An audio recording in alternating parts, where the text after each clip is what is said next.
You can now make online payments to Sri Lanka Atomic Energy Board via GovPay. Praja Shakthi, a national program aimed at eradicating rural poverty and uplifting local communities, was officially launched today at Temple Trees under the patronage of President Anurukumara Dissanayake and Prime Minister Dr. Haruni Amarasuriya. During the event, the official website of the Praja Shakthi program was also launched. At the national level, the Praja Shakthi National Policy Council has been set up, chaired by the President and comprising 9 ministers. The convener of the National Policy Council is the Minister of Rural Development, Social Security and Community Empowerment, Professor Upali Panilage.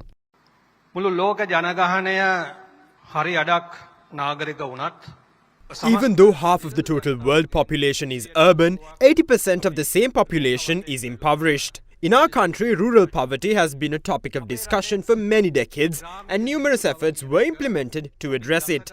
According to the facts and figures, in the year 2000, 1.1 million people relied on welfare. By the time our government was formed last year, this number had risen to 1.8 million. These statistics indicate that the impoverished population has been increasing despite a significant number of programs aimed at eradicating poverty. Although world population is rapidly urbanizing, approximately 79% of our country's citizens live in rural areas or in the Central Hills. When the NPP formulated its policies, the eradication of rural poverty was a key focus. Through this program, we aim to achieve key targets and have planned to commence those efforts soon. We will establish community development councils in every Grama Niladhari division and prepare community development plans by integrating all line ministries and provincial councils. Every step has been prepared to launch this program in the grassroots. ආරම්භ කිරීමට අවශ්‍ය කටයුතු මේ වෙන විට සැලසුම් කරලා තිබෙනවා. දුප්පත් බව එක පැත්තකින් ආර්ථික ප්‍රශ්නයක් අනිත් පැත්තෙන් සමාජ ඛේදවාචකයක්. Poverty is not just an economic problem